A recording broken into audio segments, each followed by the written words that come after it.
नमस्कार। इस वक्त हम रायपुर पश्चिम विधानसभा में हैं। ये पश्चिम विधानसभा जो क्षेत्र है ये राजेश मूणत जी का क्षेत्र आता है और राजेश मूणत जी के क्षेत्र में ही जिस तरह से जमीनों पर कब्जा करके जिस तरह से खसरा बैठाया जा रहा है उस विषय को लेकर आज हम समता कॉलोनी में यहाँ पर हैं और जानने की कोशिश करेंगे क्या बीजेपी जिस तरह से अपने वादा जो कर रही थी कि हम छत्तीसगढ़ से भ्रष्टाचार मुक्त करेंगे, लेकिन जब पश्चिम विधानसभा में ही लगातार हम खबर दिखा रहे हैं कि किस तरह से जमीनों पर कब्जा किया जा रहा है, किस तरह से पश्चिम विधानसभा में लगातार कब्जा किया जा रहा है। लेकिन बीजेपी एक तरफ तो बोल रही है कि हम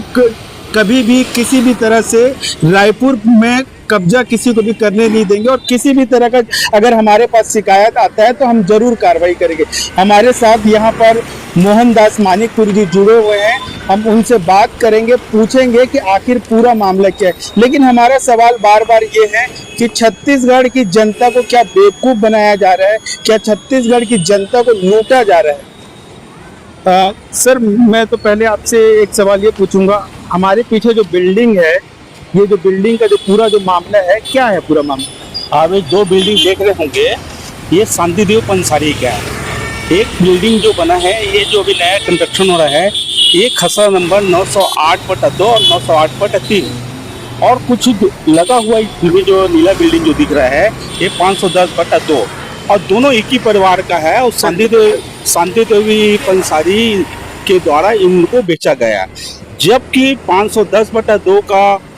टोटल बटांकन हुआ है 7 नंबर और दोनों बटांकन हो रहा है शिकारपुरी धर्मशाला के पास। ये शिकारपुरी जो धर्मशाला है कहाँ पर पड़ते हैं? यहाँ से कम आधा किलोमीटर दूरी पर पड़ेगा शिकारपुरी धर्मशाला। और 908 का जो रकबा है ये टोटल आमा तालाब जो कि वो भी आधा किलोमीटर दूर पे रहता है, जो कि उसका 17 भाग हुआ है, 17 बटांकन हुआ है और 17 बटांकन को 2 और 3 को यहाँ बिठा दिया है और 510 का जो भाग हुआ है मात्र 2 भाग को यहाँ बिठा के बाकी भाग शिकारपुरी धर्मशाला के पास है। मतलब शांतिदेव पंसारी के द्वारा पूरी तरह से डॉक्यूमेंट्स में फर्जी तरह से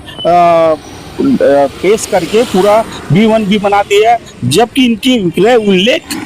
के हिसाब से ही नामांतरण होता है। इसके विक्रय उल्लेख में स्पष्ट लिखा है 905 906 खसरा नंबर में संभावित पाया जाता है। जब B1 में जब उसका देखें तो B1 उसका 908/2 और 908/3 लिखा हुआ है। जी, जैसे ये बिल्डिंग है, इस बिल्डिंग की आप बात बता रहे हैं कि खसरा किस तरह से बैठाया गया है, क्या मतलब किस तरह से ये जगह है, कितना स्क्वायर फीट में जगह को किया गया? ये टोटल जमीन किसान की जमीन है। एक टोटल जमीन यहाँ पर 8000 फुट किसान की जमीन थी, लेकिन वो दोनों जमीन को अलग अलग भाग में बिठा के ये पूरी मील भगत रायपुर तहसील कार्यालय के SDM कार्यालय से लेकर रायपुर नगर निगम जोन 7 तक पूरा सिमट गई है, जो कि बिना डॉक्यूमेंट देके नक्शा पास कर दिया, बिना डॉक्यूमेंट दिए B1 खसरा नंबर डाल दिया, जबकि विक्रय उल्लेख में जो खसरा नंबर अंकित रहता है उसी का B1 बना दिया जाता है, बना के दिया जाता है, ना कि चूंकि दूसरे का B1 बना दिया जाता है। जिस तरह से देखा जाए कि पश्चिम विधानसभा में लगातार जिस तरह से राजेश मूणत जी का ये कहना है कि किसी भी तरह से हम भ्रष्टाचार बर्दाश्त नहीं करेंगे या कहीं पे अगर भूमाफिया अगर जमीनों को कब्जा करते हैं वो बिल्कुल मतलब उसको हटाएंगे और कड़ी कार्रवाई करेंगे। हमको जब पता चला कि जमीन में ऐसा है तो सूचना के अधिकार के तहत हमने पूरा डॉक्यूमेंट निकाला है। सूचना के अधिकार से डॉक्यूमेंट निकालने के बाद हमने आयुक्त रायपुर संभाग महादेव कावड़े को 2 पत्र दिए, 2 बार शिकायत किए, कलेक्टर रायपुर को 2 बार कलेक्टर किए, रायपुर तहसील के न्यायालय के अनुभव अधिकारी को 2 बार शिकायत किए, रायपुर नगर निगम आयुक्त किए। जब सबसे हमारा कार्रवाई नहीं हुआ है तो निर्माण लगातार चालू रहा, तो हमने पश्चिम विधानसभा क्षेत्र के विधायक राजेश मूणत को भी दिया, तो राजेश मूणत ने आयुक्त महोदय को एक पत्र जारी किया गया, इसमें जांच करके अपना प्रतिवेदन प्रस्तुत करें। हाँ सर, कितना टाइम हो चुका है आप जब ये पेपर वेपर सब जगह दिए हैं और विधायक जो यहाँ रायपुर पश्चिम विधानसभा के राजेश मूणत जी को, विधायक महोदय को हमने 23/5/2025 को पत्र लिखे हैं, जो कि जिसमें जांच कर रहे हैं अभी। लेकिन जिस तरह से आपने मतलब 1 महीने से भी ऊपर हो चुका है इसको जांच में आप जो दिए हैं पेपर और जिस तरह से देरी हो रहा है, तो मैं अभी जहाँ पर पत्र गया है उससे कार्यालय में जाकर पता किया तो पत्र हम बोले हमने 23/5 को आयुक्त नगर पालिका निगम को भेज दिए हैं, तो हमने वहाँ जाकर पता किया, वो जांच में आया है और अभी परसों वो जांच के लिए रायपुर नगर निगम जोन 7 कमिश्नर को भेजा गया है। हाँ, क्या देखते हैं कि छत्तीसगढ़ में जिस तरह से बीजेपी तो कहती है कि हम मतलब भ्रष्टाचार मुक्त करेंगे, और आपने मतलब अभी इतना समय हो चुका है इस बारे में जो दिए है, और अन्य और भी जगह है उस बारे में भी आपने बताया है, और जनता के हित में लगातार आप काम कर रहे हैं। कलेक्टर तहसील में तो हमने 6 महीने से लगातार शिकायत कर रहे हैं, उस पर कोई कार्रवाई नहीं कर रहे हैं। कोई कार्रवाई नहीं। जी, लेकिन बीजेपी का तो ये कहना है कि हम मुक्त करेंगे भ्रष्टाचार, और इतना लेट कोई कार्रवाई नहीं होना, किस तरह से देखते हैं? हमने अभी इसी शिकायत को लेकर हमने सुशासन तिहाड़ में दिए हैं, पुलिस महानिरीक्षक को दिए हैं, आईजी साहब को दिए हैं, एसपी साहब को दिए हैं और संबंधित थाना को भी दिए हैं, लेकिन थाने वाले की इसमें कोई कार्रवाई नहीं की। थाने वाले को हम एक पत्र और जाके हमने बयान भी दिया तो सीधा थाने ने 155 का फाइना काट के दे दिया, आप न्यायालय में जाइए। जबकि अगर कोई गरीब रहता तो तुरंत थाने वाले उसको एफआईआर कर देते कि आपने फर्जी डॉक्यूमेंट्स बनाए हैं, लेकिन इनके द्वारा अभी तक ना थाना से कोई कार्रवाई के और कहीं से भी इसके ऊपर कार्रवाई नहीं करे, क्योंकि बहुत पहुंचे वाले लोग लगते हैं। अच्छा, जिस तरह से देखा जाए कि छत्तीसगढ़ में लगातार नगर निगम का जो महापौर है उनका भी यही कहना है कि हम भ्रष्टाचार मुक्त हैं, लेकिन दिख नहीं रहा है कहीं पर। भाई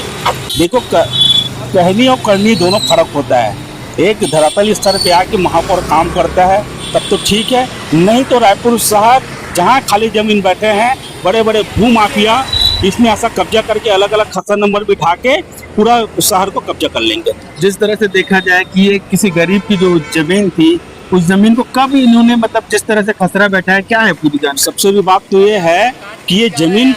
शांतिदेव पंसारी द्वारा 29 जून 1984 में खरीदा गया और नामांतरण करवाया है एक 40 साल बाद 2023 में, जब उस किसान के मुखिया मर गए हैं तब उनके द्वारा इसमें नामांतरण कराया गया है। तो इससे ये भी होता है कि उसको मालूम था कि किसान की जमीन है और अगर हम अभी नामांतरण करवा देंगे, किसान यहाँ पर आके कुछ न कुछ करेगा, शिकायत करेगा। किसान के मरने के बाद ही यहाँ पर 40 साल बाद इतना बड़ा आदमी है और पहुंच वाला आदमी, तो अगर 84 की रजिस्ट्री है तो 2023 में नामांतरण करने का ही बहुत बड़ा कारण है कि यहाँ पर कुछ न कुछ गोलमाल है। मतलब एक तरह से देखा जाए तो किसान के मरने का वेट किया जा रहा था और उसके बाद ही मतलब इतने लेट मतलब ये किया गया है। जिस हिसाब से नामांतरण करवाया तहसील ऑफिस में, हिसाब से यही लग रहा था कि भैया अगर 84 का है, आपके पास जमीन है तो आपको पहले नामांतरण करवा देना था। 2023 में नामांतरण के और नामांतरण करवाने की एक प्रक्रिया होती है। नामांतरण करने के पहले पूरा डॉक्यूमेंट्स हमको देना पड़ता है। डॉक्यूमेंट जो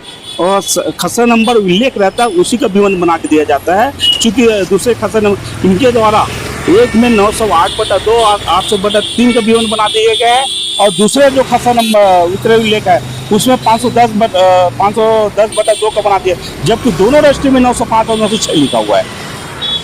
तो आप देख सकते हैं कि किस तरह से रायपुर पश्चिम में तो बड़ी बड़ी बातें हो जाती है, बड़े बड़े वादे करते हैं जनता के साथ में कि हम भ्रष्टाचार मुक्त करके, लेकिन हम लगातार देख रहे हैं कि रायपुर पश्चिम विधानसभा में ही लोगों की जमीनों को हथियाया जा रहा है। जो आम रास्ता है उन आम रास्ता को भी कब्जा कर लिया जा रहा है। लगातार हम इसी तरह की खबरें दिखा रहे हैं। लगातार सामाजिक सेवक जो मोहनदास मानीपुरी है वो हमारे साथ जुड़ के लगातार रायपुर पश्चिम विधानसभा भ्रष्टाचार मुक्त करने में एक दिशा पे काम कर रहे हैं, लेकिन यहाँ के जो अधिकारी हैं वो शायद कहीं ना कहीं भ्रष्टाचार से लिप्त बैठे हुए हैं, इसीलिए छत्तीसगढ़ रायपुर पश्चिम विधानसभा में काम रुका हुआ है। हम पूछेंगे, जानकारी हासिल करेंगे और भी लोगों से मिलेंगे, पटवारी से भी मिलेंगे, यहाँ जो जमीन जो कब्जा करके रखे उनसे भी मिलेंगे, बात करेंगे, नगर निगम से भी मिलेंगे, बात करेंगे, और यहाँ के जो विधायक है राजेश मुड़त जी से उनसे भी सवाल पूछेंगे कि आखिर रायपुर पश्चिम विधानसभा में इतना बड़ा भ्रष्टाचार क्यों हो रहा है और इस पर कार्रवाई क्यों नहीं हो रही है अभी तक।